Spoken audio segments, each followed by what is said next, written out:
Muy buenas tardes, sean bienvenidos al Ateneo de Santander, que tiene esta tarde a un invitado de excepción, puesto que es una persona con una larga experiencia vital en los Estados Unidos y que ha estudiado bastante a fondo esa épica de los españoles en la construcción del Estado norteamericano, que lógicamente también se conecta con todo lo que fue la epopeya del descubrimiento de América, la evangelización y la civilización de aquel continente. Estoy hablando de Javier Torreaguado, aquí presente, que ha publicado un libro, este libro, Forjado en la frontera, que se refiere a esa frontera entre el norte de México y el sur de los Estados Unidos, en la que la huella española es realmente impresionante, desde Fray Junípero de Serra a Gálvez, a Cabeza de Vaca y a tantos otros que estuvieron ahí en lo que luego fue la construcción del Estado norteamericano.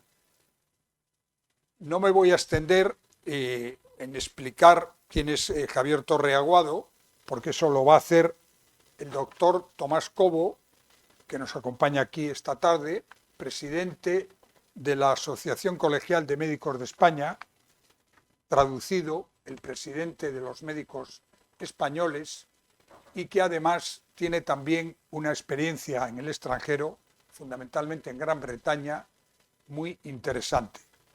Y yo ya sin más le voy a pasar la palabra a Tomás Cobo. Antes sí quisiera decirles dos cosas. Una, esta conferencia se está transmitiendo en directo y quiero saludar a las personas que nos siguen en este momento en la distancia.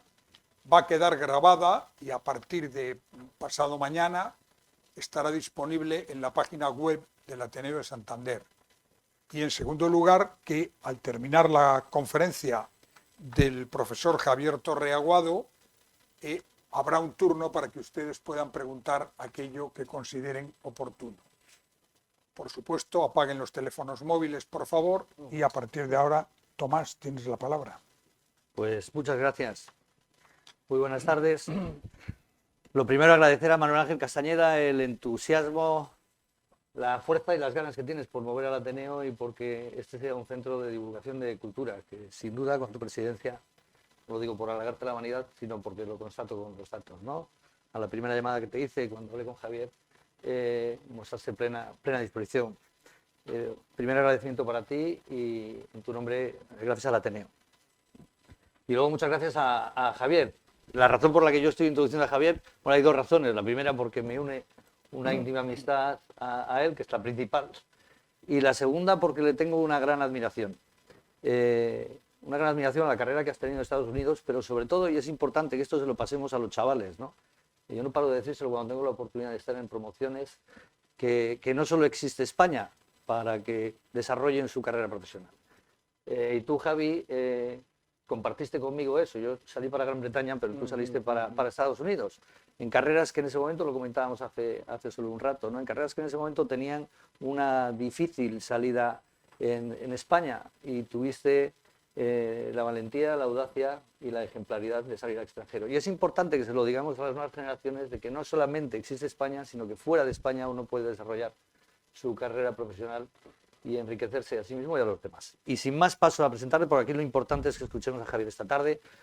Javi Torreaguado es actualmente, desde el año 2020, catedrático de Literatura Española en la Universidad de Denver.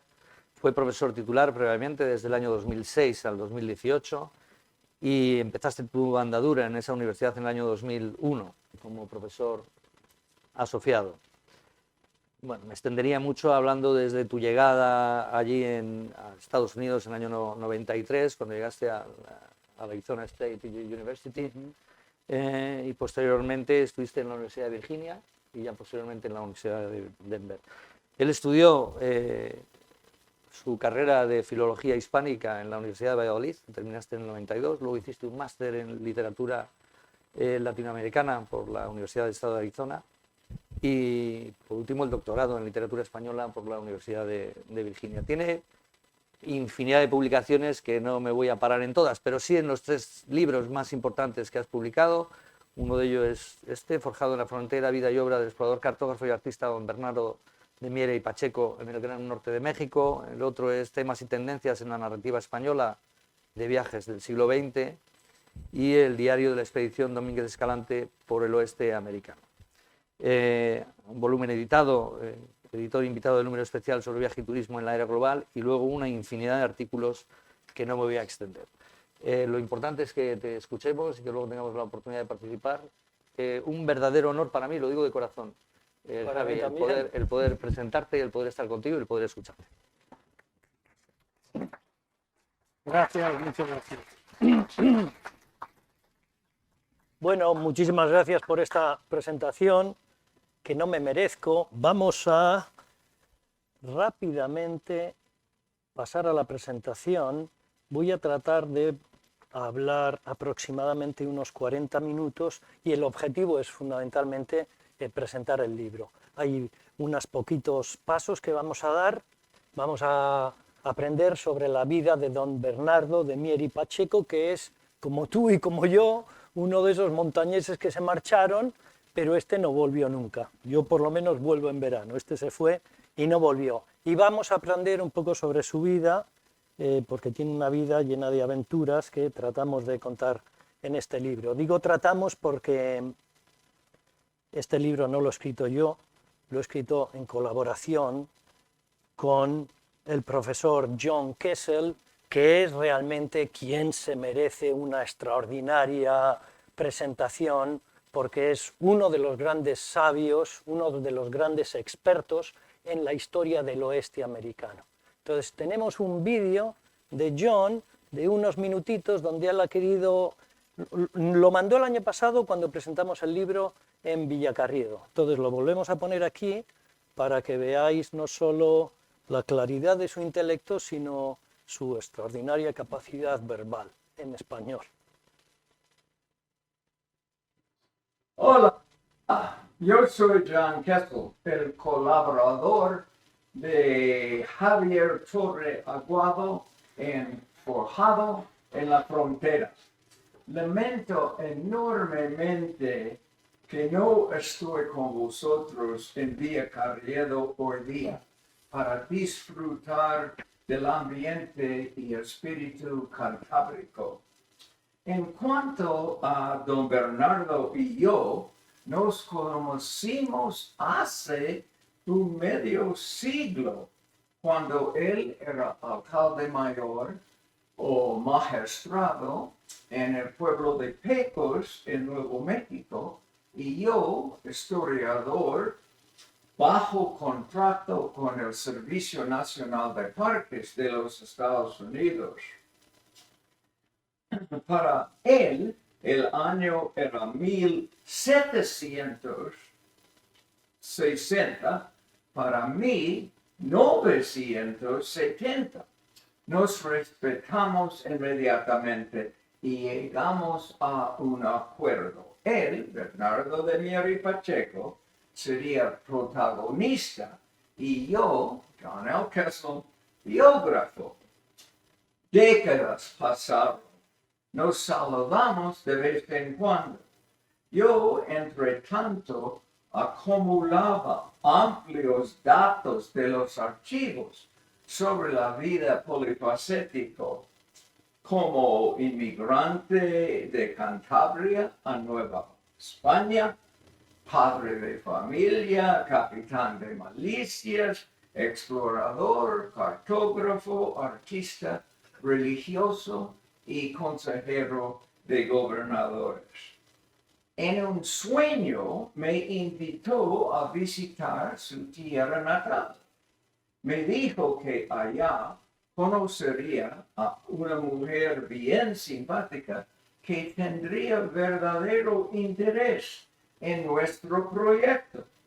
Así, un buen día, en mayo, hace 11 años, Eva Guillermina Fernández me recogió de mi hotel en su pequeño coche azul y visitamos la iglesia de San Juan Bautista en Santibáñez, donde se bautizó a don Bernardo, el convento de la Canal y la Torre de Miera en Vía Carrielo, donde almorzamos magníficamente. Desde aquel día, Eva mantenía un interés vivo en el polifacético cántabro dieciochesco. Poco después de la publicación de la biografía preliminar en inglés, precisamente en el aniversario 300 del nacimiento de don Bernardo, 4 de agosto de 2013, conocí al profesor Javier Torre, otro cántabro entusiasta, 21esco, que daba clases en la Universidad de Denver, Colorado. Sutilmente, bajo la influencia de don Bernardo mismo, Javier y yo nos hicimos buenos amigos. Pronto decidimos en colaborar en una edición ampliada en español de la biografía. Otra vez años pasaron y Eva esperaba. Javier bautizó nuestra colaboración forjado en la frontera, que es ciertamente lo que había pasado con don Bernardo Mier. Finalmente entramos en conversación con Eva sobre una editorial en España. Ella facilitó nuestro convenio con Desperta Ferro, una de las más distinguidas en el campo de la historia. Su brillante equipo produjo el intrigante libro que ya tenéis en las manos. Por fin, enhorabuena a todos. Viva don Bernardo de Miera y su honrada descendencia. Y arriba Cantabria. Genial. Bueno, qué bien que está quedando grabado porque esto lo tendrá que ver él. Bueno, todos estos libros que hay detrás son parte de su producción. Realmente fue historiador de Nuevo México durante muchos años, tiene uno de sus premios allí y también el documento del rey de España reconociendo su labor como hispanista, que por modestia, porque él es muy modesto, ni siquiera ha sacado en la imagen. En fin, entonces, este soy yo, al lado de nuestro gran John Kessel, pero quien escribe este libro o quien ayuda a John a expandir este libro no soy yo, sino este. Este es Javier, el niño que yo fui, el niño que en este pueblo de Cantabria, en estas verdes y en este mar, soñaba con ser un vaquero, pero no un vaquero de los nuestros, sino un vaquero de aquellos. Entonces yo tenía esa distinción clarísima en la infancia, terrible al mismo tiempo, de que están los vaqueros de aquí, que están con las vacas, que no tienen ningún atractivo por lo prosaico, y están los vaqueros de allí, que son los que tienen una épica. Yo crecí viendo todas estas películas, muchos de nosotros, de Clint Eastwood, del bueno, el feo y el malo, por un puñado de dólares, Alan Ladd, y yo soñaba ya de niño con ser un vaquero pistolero. Ay, mi hermano que está aquí también está en la foto. Entonces, bueno, como todos nosotros he ido creciendo con esta historia del oeste que aprendíamos en las películas. Aprendíamos la visión épica y luego también a partir de los años 70, la visión violenta, por lo menos en lo que respecta a la presencia estadounidense. Películas como Soldado Azul, donde por primera vez en el cine se veía el ejército americano maltratando, abusando, asesinando indios. Entonces había ya toda una corriente revisionista de la historia americana, pero la nuestra no la hubo ni una corriente épica ni una corriente revisionista porque es una historia que no se contó. Mi especialidad son literatura del siglo XX, y yo estaba trabajando en cosas del siglo XX, pero de hecho cuando llegué a Estados Unidos, Arizona, yo fui a ver Tombstone y las cosas de las películas del oeste, yo estaba interesado en la Ruta 66 y veía algunas misiones y decía, lo veía como algo, ¿esto qué pinta por aquí? Sin llegar a indagar, ni siquiera en interesarme mucho en eso, porque como recién llegado, yo lo que quería era esa historia de las películas que había aprendido. Mi sobrina hace poco me contaba lo mismo, decía, yo quiero ir a Estados Unidos a hacer contigo la Ruta 66. Y decía, no, tenemos que hacer las rutas españoles, no, la Ruta 66, porque es la ruta americana. En algún momento vi este cartel por ahí, Escalante, y este Escalante, yo crecí en Colindres, iba al Instituto de Laredo y pasaba siempre por Escalante, y digo, ¿qué pinta aquí un Escalante? Entonces, a partir de ver este cartel de Escalante, empecé a indagar un poco y a aprender sobre el misionero de Treceño, Fray Silvestre Vélez de Escalante, que estuvo destinado en una misión en un pueblo perdido en Zúñiga de Nuevo México, y allí tuvo una vida aventurera. Entonces, como me pareció tan fascinante la historia, decidí tomar un desvío de mis intereses en la literatura contemporánea y hacer una edición de esta aventura, que es un libro, una historia que aquí solo había tratado José María del Val, que había publicado 2 artículos hablando de la importancia, aquí con el Centro de Estudios Montañeses, pero aparte de eso en el resto de España no se conocía. Entonces, bueno, yo lo pasé muy bien, visitando estos lugares del oeste, aprendiendo, compaginando lecturas con la experiencia física de visitar estos lugares de interés, pero mi vida ya dio un salto cuando conocí a John, porque cuando John publicó su libro, yo lo escribí, estaba fascinado, le invité a venir a dar una charla a mi universidad, nos hicimos buenos amigos y comenzó esta colaboración. Entonces, bueno, todo este preámbulo antes de hablar, yo sé que aquí venimos a hablar de Miera y no de mí o de John, pero es interesante también ver lo que hay detrás, porque detrás hay pues, toda un crecimiento hacia la apreciación de esa historia española que está tan olvidada. Entonces, un montón de lugares, ya lo sabemos, Spanish Fork, que se encuentra uno por la carretera y dice, ¿y esto qué significa? ¿Esto de dónde viene? Al mismo tiempo, cuando uno visita lugares del oeste americano, como Nuevo México, se encuentra lo que era la bandera española en el siglo XVIII allí, y en el ayuntamiento de Santa Fe, que era el presidio de Santa Fe, donde estuvo destinado Mier en algún momento, y indios locales, indios pueblo, vendiendo su mercancía, de manera que es una historia que continúa viva allí. Brevemente voy a hacer un salto en el tiempo hacia atrás para conectar, para entender. Estamos hablando de este libro, es la vida de nuestro explorador Miera, forjado en la frontera, pero queremos saber, bueno, en primer lugar, de qué frontera estamos hablando, y luego qué es exactamente esta vida, y cuál es su obra, cómo fue un explorador, etc. Vi una cosita, creo que bueno. Toda la historia de México, la semana pasada otro presentador la estaba recordando, y ahora tenemos un montón de historiadores revisando las diferentes versiones de la historia de México, historiadores y políticos, pero básicamente recuerdo, tenemos Cortés que llega a las costas de México, se enfrenta a un grupo de indios locales, los indios los Tlaxcalas, y estos indios, después de ver el poderío que tienen, deciden aliarse con ellos para luchar contra aquellos que eran sus enemigos tradicionales, que eran los aztecas.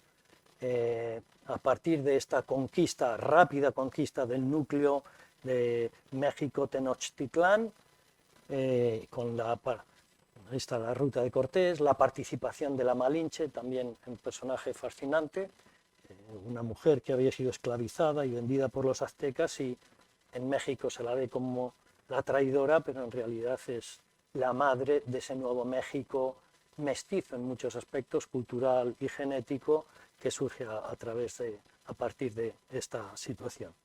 Malinche y los aliados tlaxcaltecas. Hablo de los tlaxcaltecas porque los tlaxcaltecas es uno de los primeros ejemplos de aliados indígenas con los españoles en su progresiva expansión por América, y también porque son de los primeros colonos que van con los españoles a esta frontera norte, a donde fue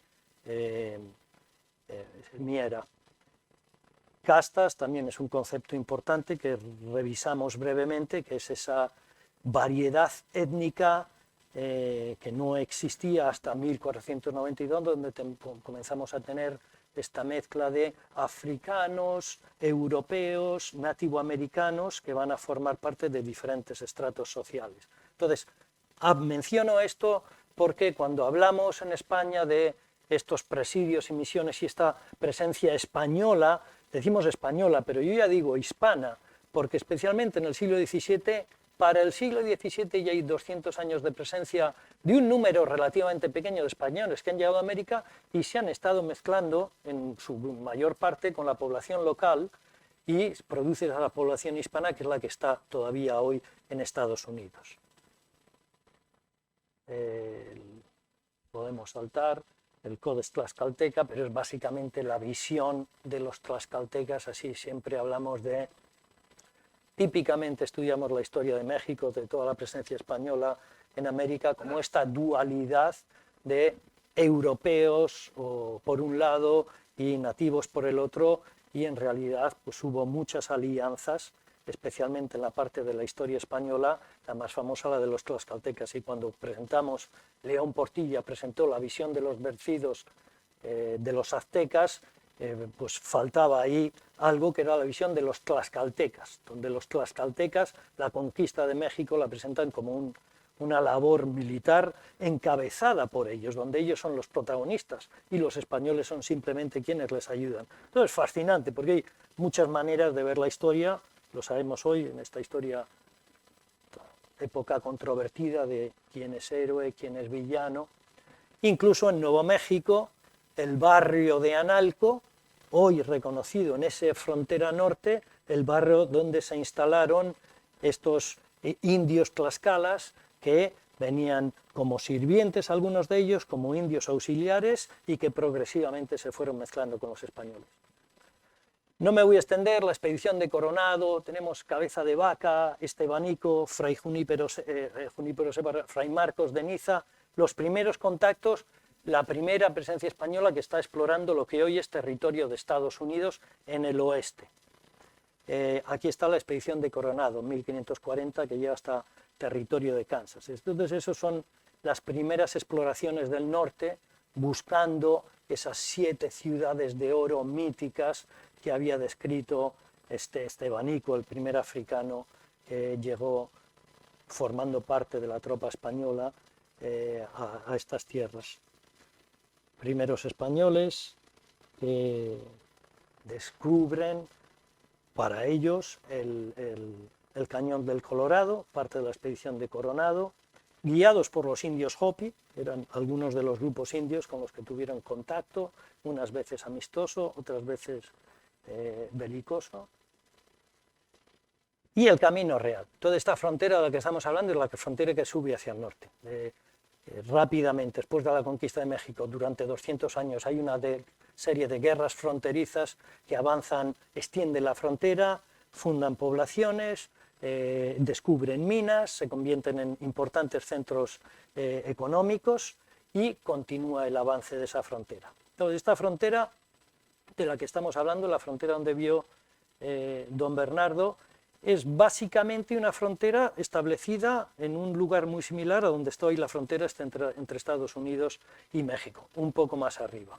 Y esa frontera que fueron estableciendo esta población española, hispana, con presidios y con misiones. El presidio, la misión,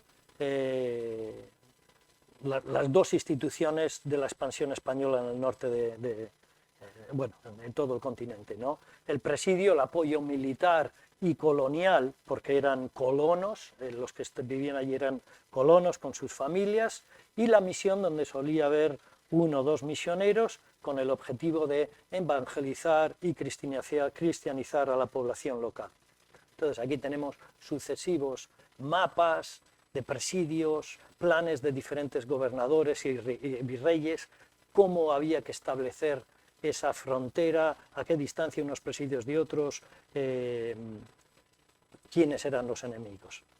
Aquí tenemos el mapa del Virreinato de la Nueva España y también el Virreinato del Perú y esa línea fronteriza nuestra. Y este es el mapa que tenemos nosotros en nuestro libro, ¿no? Detallado sobre algunos de los lugares donde tiene acción la vida de Miera. También para entender un poquito esta vida, hablamos brevemente de los grupos de indios nativos que vivían en la región. Esto es un mapa de las reservas indias de hoy, en Arizona y Nuevo México, pero muchos de estos grupos no se han desplazado.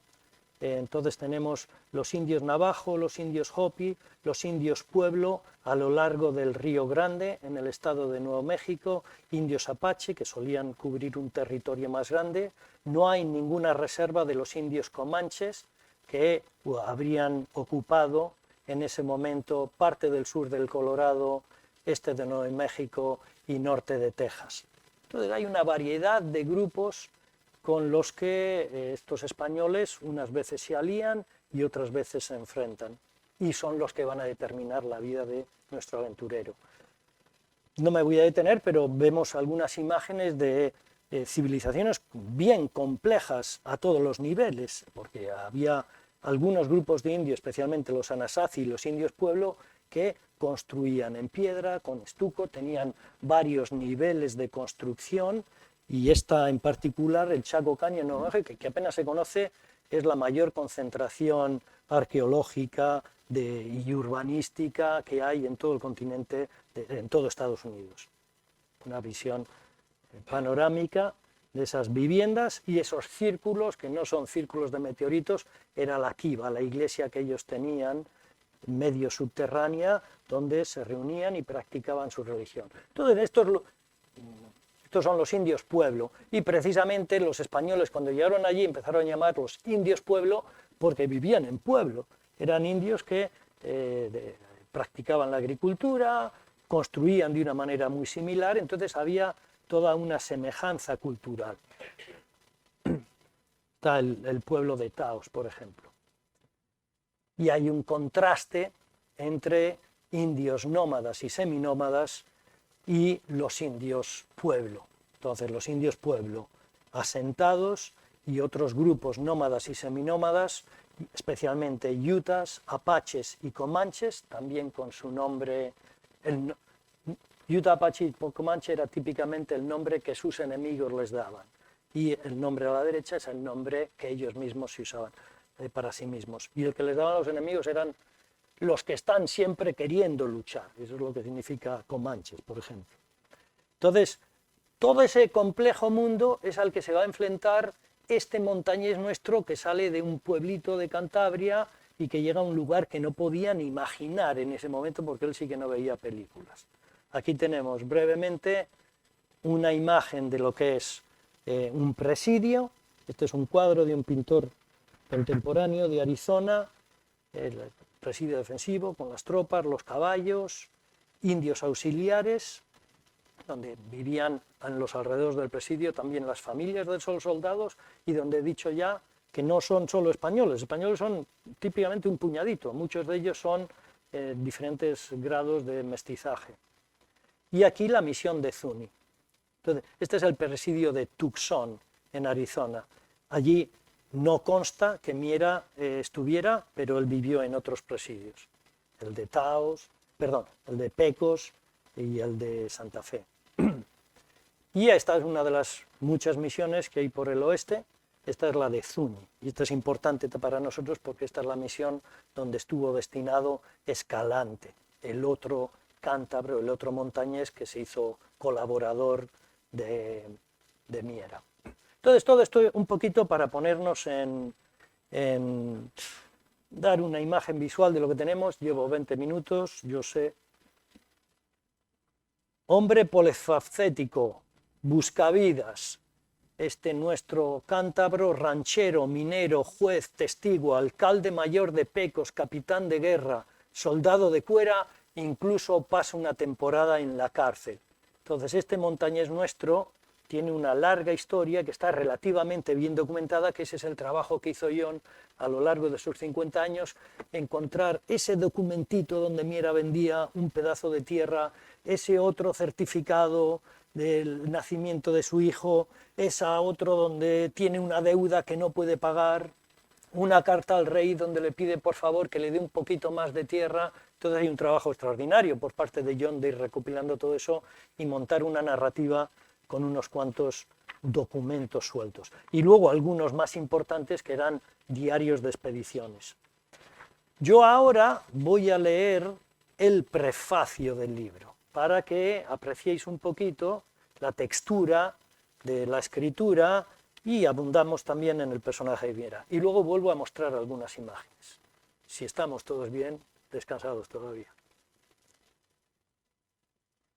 Una noche de octubre, un explorador enfermo yacía en un lecho dentro de una choza india. Sus quejidos de dolor se podían escuchar desde lejos en la espesura de la noche. Dentro de la choza, un viejo chamán Yuta Payute entonaba cánticos en una lengua que el enfermo desconocía. No obstante, el explorador confiaba en los conocimientos del indio y su poder curativo.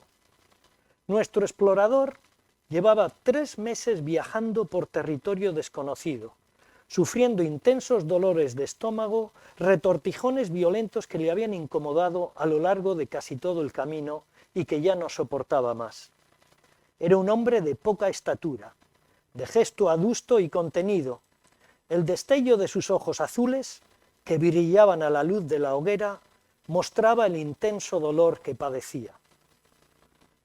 Algunos compañeros de expedición observaban el ritual, silenciosos y expectantes, desde un rincón de la choza. En su mayoría eran indios hispanizados y mestizos. También ellos confiaban en los poderes curativos del chamán y seguían respetuosamente la ceremonia. Al fin y al cabo, conocían a los indios yutas y sus costumbres. Llevaban años comerciando con ellos en esta zona al sur de las montañas rocosas. El explorador y sus acompañantes llevaban meses atravesando el territorio más inhóspito de lo que hoy conocemos como el oeste americano, pero que ellos llamaban el Gran Norte, una región donde las abruptas cadenas montañosas se alternan con altiplanos desérticos de magnitud inconmensurable. Ningún europeo se había adentrado antes por este territorio que en los mapas venía reseñado como terra incógnita. Es cierto que el reducido grupo de exploradores contaba con la inestimable ayuda de guías indios que conocían bien la zona. Aún así, el recorrido había sido extenuante, hasta el punto, en el camino de regreso, que habían tenido que recurrir a comerse sus propios caballos para poder sobrevivir. Luego volveremos un poquito a esta expedición. El enfermo, un veterano hombre de frontera, no era Daniel Boone, ni David Crockett, ni Buffalo Bill, ni Clint Eastwood en ninguno de sus papeles, ni ningún otro legendario explorador americano, sino don Bernardo de Mier y Pacheco, un español, montañés para más señas. El lugar donde se encontraba no era ni México ni Estados Unidos, sino la frontera norte del vasto imperio español en América, los límites entre el reino y provincias de Nuevo México, así se llamaba esta remota región al norte del imperio, y los territorios inexplorados donde habitaban diferentes tribus de indios, muchas de ellas todavía desconocidas por los españoles. Miera, termino ya, prácticamente un desconocido hoy en España, fue una de las figuras más versátiles y fascinantes de la colonia española en América durante el siglo XVIII, y durante toda su vida desempeñó una extraordinaria variedad de papeles. Don Bernardo fue un artista prolífico, pintó y esculpió altares que hoy adornan diferentes iglesias y misiones coloniales del estado actual de Nuevo México. Vamos a ver algunas de esas imágenes. en Estados Unidos. Pero además fue ingeniero y capitán de milicias en diferentes campañas contra los indios. Explorador y cartógrafo, dibujó con trazo firme los mapas más relevantes y precisos de la frontera norte durante la segunda mitad del siglo XVIII. Vamos a ver algunos de esos mapas. También fue comerciante, minero, sin suerte, ranchero, recaudador de deudas y deudor en sus horas bajas. Alcalde mayor, artesano versátil, ducho en el metal, la piedra y la madera, y ahí se le conocía su raigambre montañesa. No era vanidoso. Por esa razón no se tomó la molestia de firmar muchas de sus obras, lo cual hoy día supone un engorro para los especialistas en arte colonial.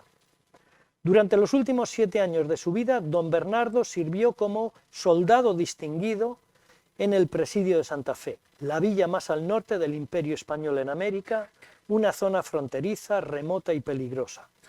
Don Bernardo también fue un devoto católico, marido y padre de 2 hijos y una hija. Tuvo un hijo más, pero lo perdió en la infancia. Pero volvamos a los orígenes, y aquí continúa todo el libro. Este es el breve prefacio al que siguen 9 capítulos. Tengo un resumen aquí de cada uno de los capítulos, pero me lo voy a saltar.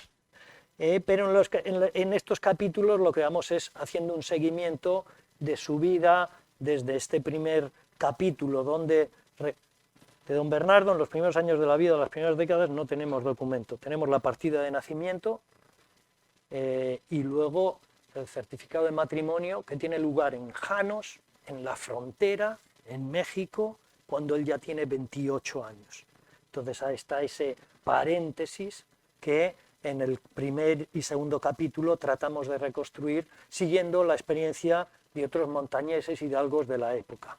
Entonces y para eso nos ayuda mucho pues toda la bibliografía ya desarrollada por expertos de Cantabria en la cantería. Aquí uno de los datos significativos es que Miera, cuando ya es adulto y está viviendo arriba en la frontera, en una de esas misiones construye un retablo en piedra que es una absoluta anomalía, no hay ninguna otra misión en todo Estados Unidos que tenga un retablo en piedra. Y eso es lo que nos hace pensar que Miera no solo había nacido aquí, sino que venía de esta tradición cantera que es la que documentamos. Entonces en el capítulo 1 recorremos con él y con estos canteros de Cantabria que bajaban temporalmente a Castilla, a Andalucía, a trabajar construyendo estas fabulosas catedrales que vemos ahora. Y algunos de ellos, algunos se quedaban en Andalucía, los que llamamos los ándalos, y otros, los más aventureros, se subían en Cádiz al barco y marchaban a las Américas. El segundo capítulo recupera lo que ha podido ser la vida de Miera en la Ciudad de México. En la Ciudad de México todavía encontramos núcleos importantes de montañeses, también construyendo catedrales. Entonces no está documentado que Miera construyera nada allí, pero es posible que pasara una temporada trabajando con algún grupo de los que se formaban por procedencia geográfica y por afinidad cultural. Tenemos un capítulo dedicado a dónde se juntaban los montañeses en la Ciudad de México, también la opulente Ciudad de México. Y luego el misterio de por qué este Miera nuestro se va al norte, que era complicado, duro, peligroso, no tenías ya esta cosa de las ciudades míticas de oro, ya ese sueño se había abandonado, porque ahí lo que había era territorio de guerra. Y sin embargo Miera va allí. Se casa en Janos, en la frontera, y ya comienza esa vida que está más documentada, que es la de que desarrollamos en los capítulos siguientes. Unos minutitos más para ver imágenes del paisaje que acompañaba algunas de las expediciones de Miera y cómo está recordada la historia. Aquí tenemos uno de los markers que recuerda por dónde la pasó la expedición. Hace 50 años, casi 50 años de esa expedición, ya un grupo de historiadores locales se dedicó a recorrerlo y marcarlo. Entonces esto se lo va encontrando uno en varios lugares a lo largo de los 4 estados. Uno de los episodios importantes, de los más importantes que protagoniza Miera en su vida como soldado explorador, participa en la expedición Domínguez Escalante, que era una expedición que quería ir desde la ciudad de Santa Fe o la villa de Santa Fe hasta, hasta la zona de San Francisco, Monterrey, donde se acababa de fundar toda nueva hilera de misiones por parte del padre Junípero Serra y el gobernador de Anza. Entonces, esta gran expedición que se estaba montando no llegó a tener lugar, y lo que hicieron los exploradores, esto dedicamos un capítulo a este episodio, fue dar una vuelta enorme por todo el oeste americano. Entonces, Miera participó como soldado en algunas expediciones punitivas y en otras exploratorias. Punitivas para luchar contra estos grupos fundamentalmente nómadas, apaches, comanches y a veces yutas, que atacaban sus poblaciones y ellos atacaban las de ellos, y así entramos en un ciclo de violencia que duró muchas décadas. Entonces, esta es la ruta propuesta y la ruta que terminaron haciendo Miera y sus compañeros. Esta ruta es importante porque luego Miera hizo mapas de la región, descubrió para los europeos esta zona central de Utah, donde está Salt Lake City, Provo, el lago Salado, y el mapa de Miera es el primer mapa europeo que recoge eso. Y esto está bien documentado en la historiografía estadounidense. Tienes varios retratos de los 2 misioneros que encabezan la expedición, Domínguez y Escalante, y las 8 personas que los acompañaban, uno de ellos Miera. Por esta geografía, donde atravesaban el río Colorado, tuvieron que atravesarlo 2 veces, casi pierden la vida. Entonces está todo lleno de aventuras. No me voy a dilatar porque está todo en el libro, pero aquí tenemos algunas estatuas. Hoy que estamos con las estatuas, esta todavía está en pie, donde sale Escalante y Domínguez, los 2 jefes de la expedición, y el indio Laguna Joaquín, que es uno de los indios que los acompañó y los guió en su expedición. Y también hay recuerdos en el Capitolio de Salt Lake City. Hay una pared cerca del Gran Cañón, una roca que está llena de grafitis, pero uno de ellos es un 1776 que han analizado y están todos de acuerdo en que lo más probable es que haya sido hecho por los expedicionarios. Por aquí pasó en 1776, el año de la expedición Domínguez Escalante. Hay otras expediciones donde él participa, con el gobernador Juan Bautista de Anza. Juan Bautista de Anza, el nacido en Fronteras, en Sonora, el que lideró la expedición colonizadora de California y después fue destinado a Nuevo México y se hizo gran colaborador en nuestro Miera, y fue quien acabó luchando con uno de los enemigos más grandes que tenían en este momento estos hispanos que viven en la frontera, que era el jefe Cuerno Verde, el jefe de los indios Apache. Todo esto es un episodio. Hay varios libros sobre este episodio. Hay un mapa que describe la ruta de la expedición que se atribuye a Miera, aunque no está firmado, y parece que Miera, incluso sus hijos, participaron en esta expedición. Y aquí tenemos finalmente pues, uno de los mapas de Miera, el cartógrafo.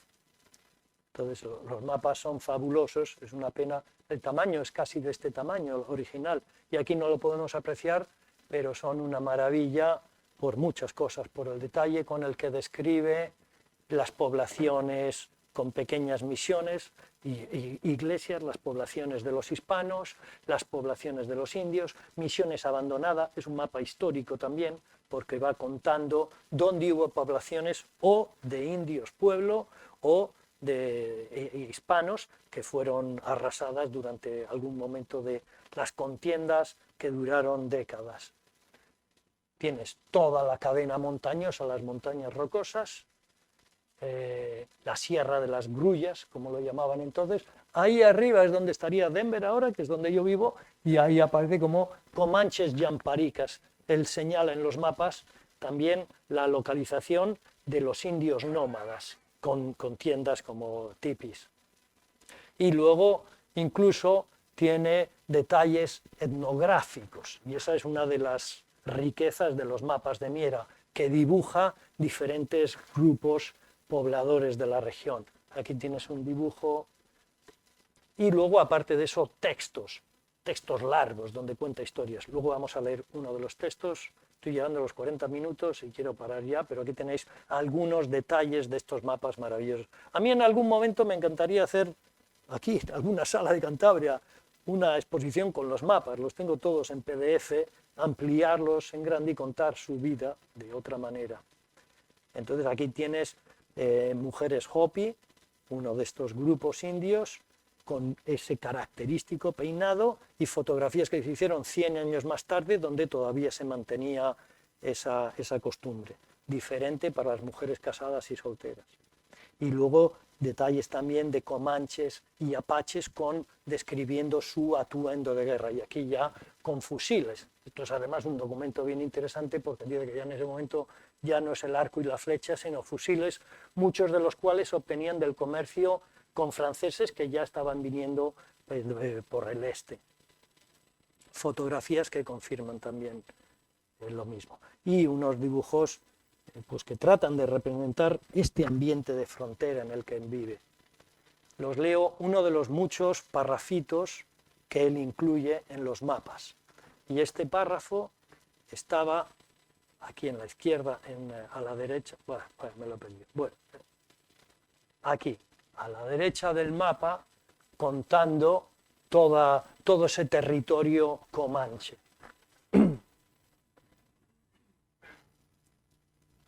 Tierra incógnita que poseen los cumanches, una nación muy belicosa y feroz. Se han hecho dueños de todos los campos de cibolos, búfalos, son muy diestros en el dominio del caballo, han despojado de sus tierras a la nación de los apaches. Consta también esa rivalidad histórica entre apaches y comanches, señoreándose de todas ellas, arrinconándolos a las fronteras de las provincias de nuestro rey. Estas dos naciones, apaches y comanches, son los que hace muchos años están en una guerra continuada. Han hostilizado este reino, la una por el norte, la otra por el sur. No han dejado pueblos, villas y ranchos de españoles a donde no hayan combatido. Entonces, esto es un poco, perfectamente nos presenta la mentalidad en ese momento de quién era el enemigo.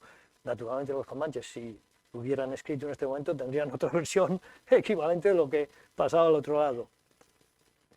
Otro de los mapas, tiene aproximadamente 15 mapas, copias de mapas, variantes de mapas que están repartidos en diferentes museos. En México hay algunos, aquí en España tenemos otros. Yo estuve la semana pasada en el Museo de la Historia, no era el del Ejército, era de Historia, y tenía el archivo de la historia, y tiene toda la colección Boturini, documentos de la época, que el original, facsímiles, el original está en el Archivo Nacional de México, y ahí saqué un mapa más. Entonces, todos estos mapas están repartidos por ahí, algunos son accesibles online, otros no. Este es otro de los mapas. A lo largo de 20 años va sacando diferentes mapas cada vez más sofisticados y cada vez incluyendo más información. Este ya es de después de 1779, y aparte de toda la línea central de las montañas rocosas y las poblaciones, ahí tienes la laguna de los Timpanogos, el resultado de sus exploraciones, que es donde está Utah y Salt Lake City ahora mismo. Y tiene el pobre la laguna de Miera. Se atrevió a poner nombre a una laguna con tan mala suerte que resulta que es una laguna que pierde agua y se queda seca por la mayor parte del año. Entonces tú pasas por allí y es un territorio desértico donde no figura ni siquiera el nombre de Laguna de Miera. En otro lugar de esa larga expedición puso su nombre, en el diario de la expedición lo llamaban Laberinto de Miera, porque era un laberinto de cañones donde Miera dijo: yo sé cómo salir de aquí, voy a encontrar el camino, y subió con el caballo apresurado y más o menos encontró la salida a pesar de la bronca que tuvo con los misioneros porque estaban un poco a la gresca, las tensiones de estos viajes, y también ese nombre, laberinto de Miera, no ha quedado en la geografía de la región. Entonces Escalante aparece por todos lados, pero Miera por ninguno. La importancia del mapa de Miera no es solo los mapas de Miera, sino que luego cartógrafos posteriormente se alimentaron de toda esa información que Miera había ofrecido en los mapas de esta región para sus propios fines. Entonces está el famoso explorador científico Alexander von Humboldt, que viajó durante 5 años por toda América Latina, por todos los territorios del imperio, se le dio acceso a todos los mapas, entre ellos los mapas de Miera, los copió y los incorporó a sus famosos mapas. Entonces en esta parte hay toda una sección donde ya aparece toda la línea de la expedición Domínguez Escalante y los descubrimientos de Miera. Y así sucesivamente. Todos los mapas de Miera han tenido un impacto grande en toda la cartografía del oeste americano durante casi 100 años, porque todos los cartógrafos sucesivamente iban consultando los mapas. Incluso para los errores, porque él en un momento dado describió un río que asumía que iba a ir a dar a la costa, que no era el río Colorado, él lo llamó el río de San Buenaventura. Y ese río, por los siguientes 50 años todo el mundo andaba buscando ese río y nadie lo encontró porque no existía, ¿no? Entonces, incluso en los errores, Miera dejó huella. Y aquí está finalmente la imagen de su famoso retablo, que está en Santa Fe, hoy está en la iglesia de Cristo Rey, fue trasladado de la capilla, estaba en la capilla del presidio de Santa Fe, ese presidio se destruyó y la trasladaron a otra iglesia y se puede visitar hoy. Entonces, aquí ya a todos los expertos en retablos que hay aquí, tal vez en la sala o tal vez en el resto de Cantabria, quisiera compartir fotos y ver qué tienen ellos que decir. Pero hay estudiosos de Estados Unidos ya, lo relacionan, dicen, hay una estudiosa que dice que tal vez Miera estudió o aprendió en la Catedral de Burgos o fue lo que lo influenció, porque hay columnas estípites que se empiezan a usar en el siglo XVIII y se usan en algunos lugares de la Catedral de Burgos. Entonces hay todas unas diferentes teorías sobre aspectos de la construcción. Y luego dibujos y piezas talladas en madera que están recopiladas en muchos museos de... Tomás me está mirando, yo le dije de 30 a 40 minutos y ya llevo 45, pero aquí tenemos con John visité el pueblo de Zuñi, donde había estado Escalante de misionero, y en esa misión, que había sacado la imagen antes, y fuimos a ver, porque nuestro Silvestre Vélez del Escalante, el misionero, contrató el servicio de Miera para que viniera a su pueblo, Zuñi, a hacer un retablo en piedra. Lo que queda es en madera aquí. Y lo que queda de ese retablo está esta figura, una de las figuras ornamentales de San Miguel, que pasó un tiempo en el Smithsonian, en el museo. Después los indios Zuñi pidieron que se repatriara, se devolvió y en vez de instalarla en la iglesia, la dejaron aquí, en su centro cultural, donde está todavía en la caja. La devolvieron hace 10 o 15 años, pero la han dejado aquí como parte de esa historia, de cosas que se llevaron y han vuelto. Bueno, la laguna de Miera, que pasó a la historia, pero aquí está el descendiente de Miera. Entonces Miera dejó bastantes descendientes que están por todo Nuevo México, y este es uno de ellos, y está sosteniendo el libro original, esa versión preliminar de John de la biografía de Miera. Y aquí os muestro ya para terminar, en Colorado, hace 50 años, cuando se conmemoró los 200 años de la creación del Estado, pero también de la expedición Domínguez Escalante, los 100 años del Estado, los 200 de la expedición Domínguez Escalante, hicieron una vidriera representando la población hispana y aquí pusieron Domínguez y Escalante y la figura de Miera, que yo la primera vez que fui al Capitolio saqué una foto de lejos y dije, ¿quién será esta gente? Y luego más tarde descubrí quién era. ¿Cómo me iba a imaginar yo que iba a haber dos montañeses allí? Entonces eso... Esta es un poquito la panorámica que quería ofrecer y no me voy a extender más naturalmente, pero vamos a ver si alguien tiene alguna pregunta. Así que muchas gracias por estar aquí hoy.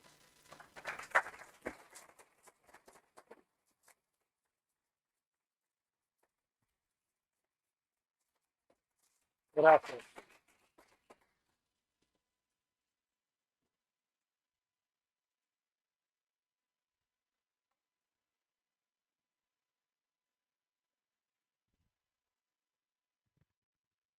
Muchas gracias por esta conferencia tan interesante.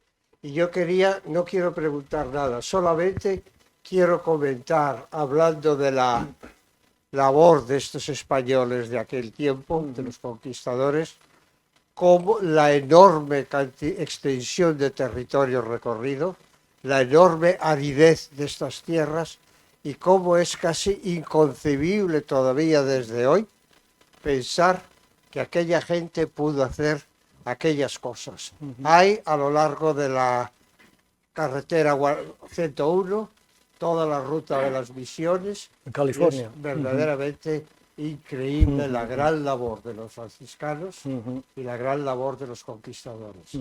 Bueno, y yo añadiría, porque decimos los conquistadores, porque es esta imagen que tenemos asociada, pero estamos hablando de emigrantes que han ido allí a lo largo de 300 años, ¿no? Entonces, claro, porque conquistadores, tú sabes bien, en Estados Unidos tiene esa connotación ya negativa, ¿no?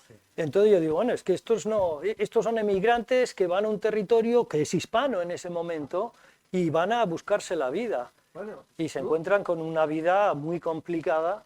Tú vives precisamente en Colorado, que es una zona donde más etnia hispana queda, y creo que te lo habrán dicho como a mí, gente como a mí lo han dicho en California, por ejemplo, que le preguntas que de dónde es, y dice, yo soy español, y en realidad no han estado nunca en España y son descendientes de españoles.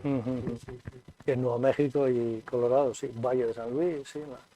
Entonces está toda una historia fabulosa que yo quiero contar en vídeo. Voy a aprovechar muy brevemente, claro.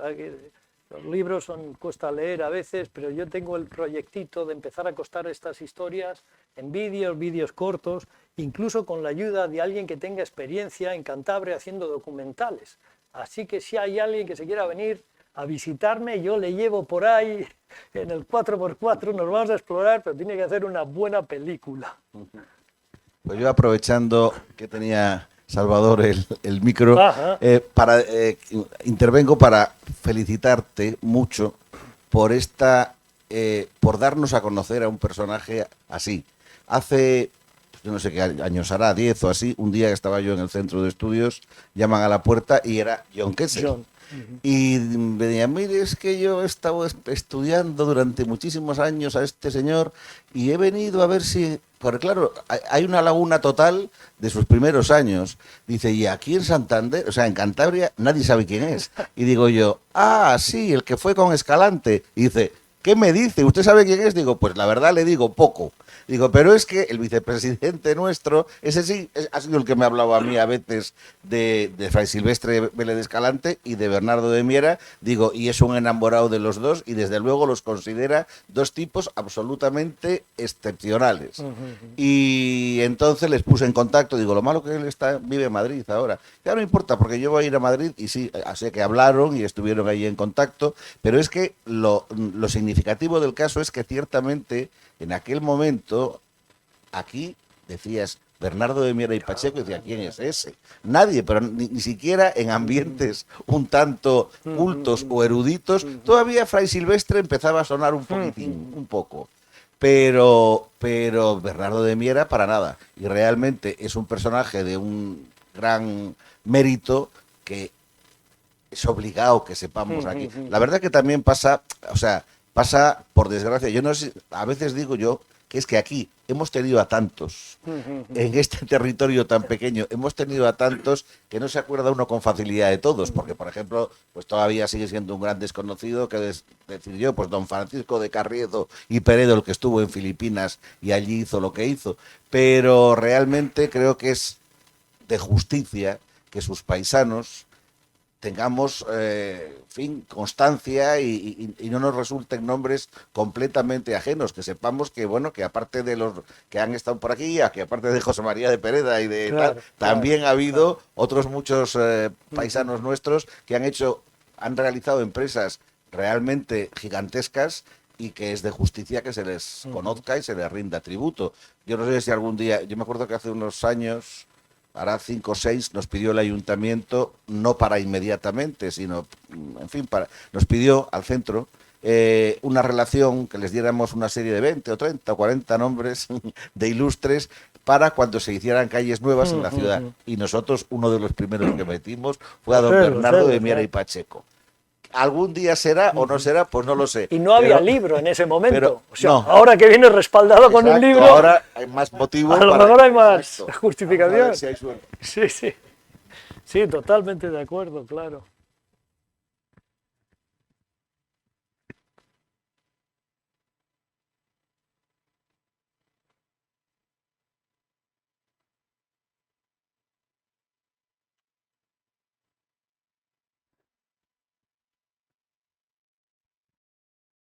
Javier, enhorabuena, ha sido una magnífica exposición la que has hecho, pero yo querría, ¿Cómo que pero? pero, déjame que siga, pero yo querría que Paco, la persona que acaba de hablar, es probablemente en Cantabria el más experto en arte sacro, a ver si podría hablar algo sobre el retablo de piedra que has comentado. Claro, Bueno, claro. pero puedes tener referencias. Sí.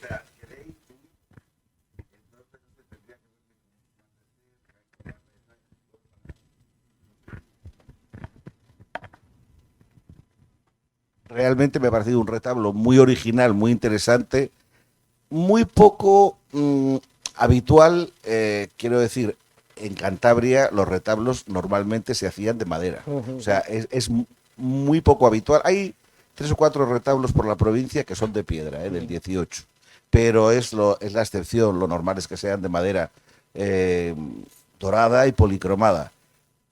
Pero bueno, es que realmente, claro, la relación que hubo entre canteros y retablistas fue enorme. De hecho, la tradición cántabra era canteros, siglos y siglos, están ya documentados incluso en el siglo XII en la muralla de Ávila. Pero cuando en el siglo XVI el Concilio de Trento prácticamente obliga a que toda capilla, ermita, recinto sacro, por pequeño que sea, tenga retablo, claro, el retablo se convierte en un negocio padre, porque hay que hacer retablos a cientos, a miles. Y entonces, pues no cabe duda que muchos profesionales que estaban hasta entonces vinculados a la cantería, al trabajo de la piedra, se reciclaron. Y de ahí comenzó esa tradición de que también hubiese mucho cántabro, retablista, ilustre, además en todas las especialidades, desde los ensambladores hasta los tallistas, en fin, fueron muchos. No cabe duda que Bernardo de Miera y Pacheco tuvo que tener una formación, pues ya fuera la propia Cantabria, que puede ser que fuera aquí, porque en su época sí que había varios talleres retablísticos importantes. Puede ser también en Burgos, pues sí, pudo ser. No sé, habría que ver con más detalle algunos rasgos estilísticos que te dieran una idea y tal. Y claro, yo he visto además que el bulto tampoco con detalle porque no veo bien, pero bueno, realmente es un retablo espectacular. No cabe duda que es un retablo fuera de lo común, ya lo creo.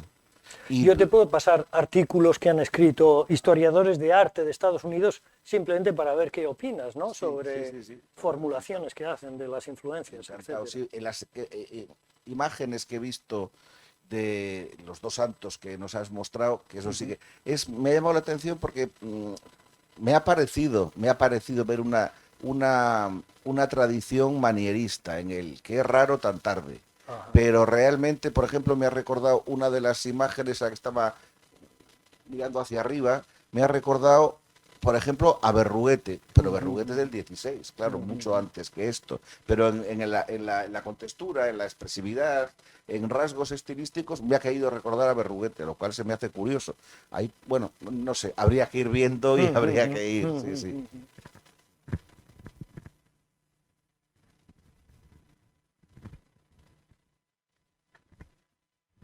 Bueno, pues muchas gracias. Pero ahora una pregunta como de andar por casa. Tú Ok. que has visto los mapas originales, porque has visto alguno, Sí. ¿qué tamaño aproximado tienen Sí. y sobre qué están pintados? ¿Papel, Claro, lona? es papel.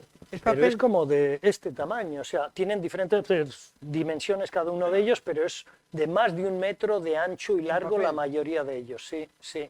Por lo que yo pude percibir, sí. ¿No sería tela? Oye, a lo mejor era tela y no, Es que no lo es que es distinguí una- bien, sí, sí, sí. Además, claro, en Santa Fe, por ejemplo, tienen uno en el Museo de Santa Fe y está detrás de una vidriera, entonces no, pero en Londres sí que lo sé. De acuerdo, está bien.